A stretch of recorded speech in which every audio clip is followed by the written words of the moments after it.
Olá, eu sou a Thelma, mas todo mundo me chama de Thelminha. Eu sou médica e aqui nesse canal a gente fala de tudo um pouco, só que a partir de hoje, toda semana eu vou pegar uma notícia sobre saúde e vou explicar para vocês de uma forma descomplicada. E hoje a gente vai começar falando sobre a ECMO. Vamos lá?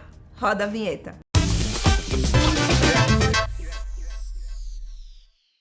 Oi, gente!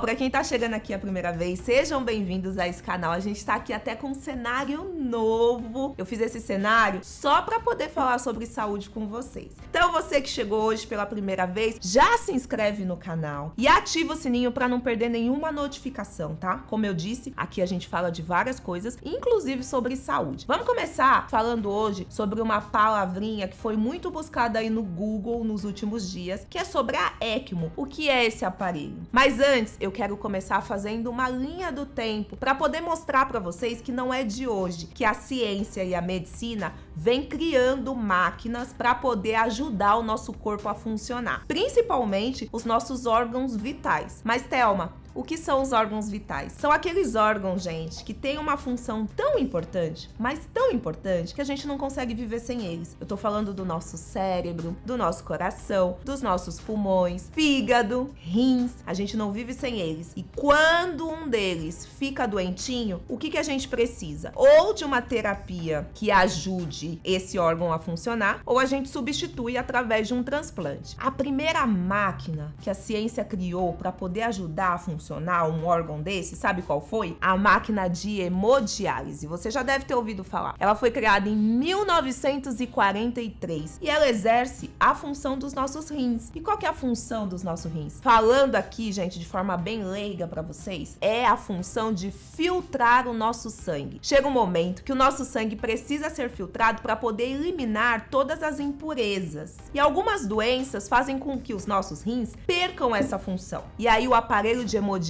nos ajuda nisso. Aí no processo de evolução das pesquisas, foi criada uma máquina que exerce um papel fundamental na cirurgia cardíaca. Vocês já pararam para se perguntar como é que um cirurgião cardíaco faz para operar um coração que continua batendo? Ele consegue fazer isso com a ajuda de uma máquina chamada SEC. Essa daqui, ó. O nome dela, circulação extracorpórea. Alguns cirurgiões preferem operar o coração com ele em movimento ainda. Tem que ser uma habilidade assim imensa, né? Você dá pontos ali minuciosos num coração que continua batendo. Mas alguns cirurgiões e algumas situações, algumas doenças exigem que esse coração pare de funcionar.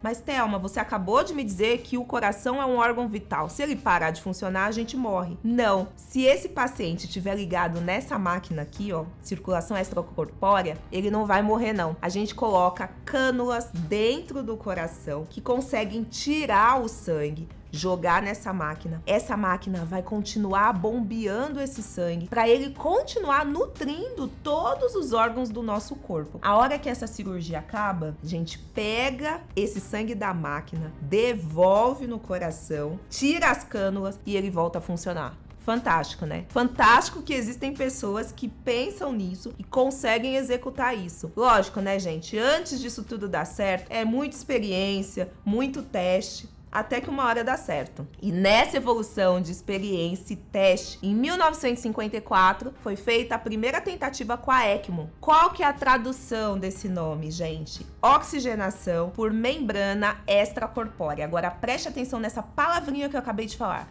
Membrana, porque ela é extremamente importante. Em 1960, eles tiveram a ideia de colocar uma membrana de silicone. O que essa membrana faz? Ela pega o sangue e separa o sangue dos gases.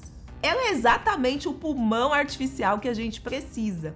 E é por isso que a ECMO tem esse nome, oxigenação por membrana extracorpórea. E aí dentro desse cenário, a ECMO começou a ser muito utilizada. Mas sabe onde que a ECMO é muito utilizada?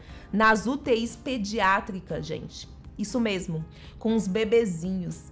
Principalmente naqueles bebezinhos que aspiram mecônio. Ai, Thelma, começou a falar muito difícil. Gente, muitas pesquisas começaram a observar que aqueles bebês que ao nascer aspiravam o próprio cocô, que é o mecônio, se beneficiavam do tratamento com essa máquina.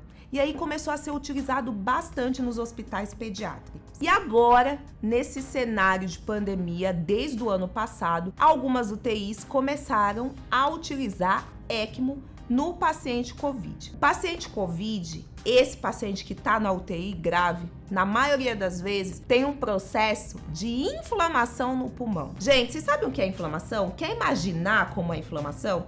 Sabe quando você rala alguma parte do seu braço, da sua perna? O que acontece? Fica vermelho, fica inchado e fica quente. Vermelhidão, edema e aumento de temperatura. Esses 3 componentes resumem bem o que é uma inflamação. E uma inflamação pode acontecer em qualquer órgão, em qualquer tecido, inclusive nos pulmões.